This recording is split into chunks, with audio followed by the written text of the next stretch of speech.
যারা আমাদের মা আয়েশা সিদ্দিকাকে চরিত্রহীনা বলে গালি দেয়, তারা তোমাদের ভাই হতে পারে কিন্তু আমাদের ভাই নয়।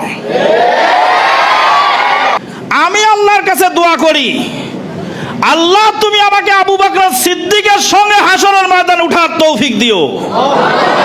আল্লাহ তুমি উমরে ফারুকের সঙ্গে উঠার তৌফিক দিও। মা আয়েশা সিদ্দিকা রাদিয়াল্লাহু তাআলা আনহার কাতারে আমাদেরকে উঠার তৌফিক দিও। এক কাক যখন মারা যায় তখন ওই দেশে কত কাক আছে সব কাক কা কা করে জমা হয়ে যায়। তো এক শিয়া ধ্বংস হয়েছে, মরেছে, মরার সঙ্গে সঙ্গে এদেশের শিয়া প্রেমীদের এমন ভাবে কাকা শুরু হয়েছে, ভাবখানা দেখে মনে হচ্ছে ওরা আপন বাপ বা আপন চাচা বা আপন খালু মারা গেছে। সম্মানিত উপস্থিতি, যে মরেছে তার হিসাব আল্লাহ নেবেন, তার আল্লাহর দরবারে তার হিসাব হবে। কিন্তু আমার করণীয়টা কি?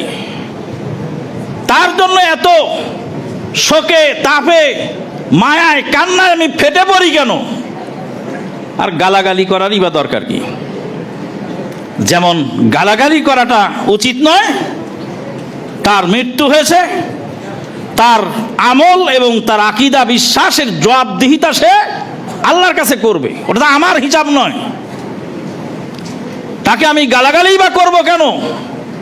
তার বিরুদ্ধে কটু মন্তব্যই বা করতে যাব কেন? আর তার জন্য মায়া কান্নাই বা কাঁদবো কেন?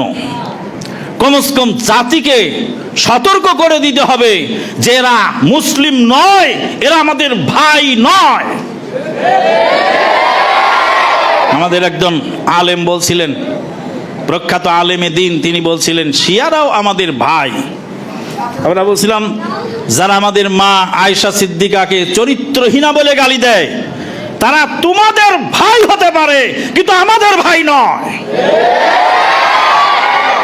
পরীক্ষা করার একটা সহজ বুদ্ধি আছে, বলবো যে আচ্ছা ঠিক আছে, শিয়ারা তো তোমাদের ভাই, শিয়ারা তো মুসলিম, মানলাম।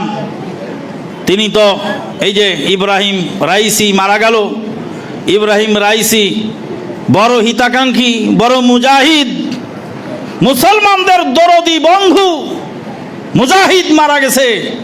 এই বলে যে তুমি বলছো, তোমাকে একটা কথায় পরীক্ষা করব, আমি তোমার জন্য দোয়া করি আল্লাহ যেন তোমাকে হাসরের ময়দানে ইব্রাহিম রাইসির সঙ্গে হাসর করার তৌফিক দান করে। এবার আমিন কও, আমিন কি বলবে? এক ছাত্র বলতেছিল মদিনা ইউনিভার্সিটিতে, বলছিল শিয়ারা মুসলমান। তখন আমার উস্তাদ প্রফেসর মনসুর আস-সেমারি তিনি বলছিলেন আল্লাহ তোকে শিয়াদের সাথে হাসরের ময়দানে যেন উঠায়, আমিন বল। আর আমিন বলে না। বলে তুই যে আমিন বলিস না, তাতে তো বোঝা গেল দাল মে কুছ কালা হয়, দাল মে কুছ কালা হয়। তার মানে ও নিজেও সন্দিহান, মুসলিম বলতে রাজি নয়। আমি আল্লাহর কাছে দোয়া করি, আল্লাহ তুমি আমাকে আবু বকর সিদ্দিকের সঙ্গে হাসরের ময়দানে উঠার তৌফিক দিও। আল্লাহ তুমি উমরে ফারুকের সঙ্গে উঠার তৌফিক দিও। মা আয়েশা সিদ্দিকা রাদিয়াল্লাহু তাআলা আনহার কাতারে আমাদেরকে উঠার তৌফিক দিও। সাহাবায়ে কেরামের কাতারে উঠার তৌফিক দিও।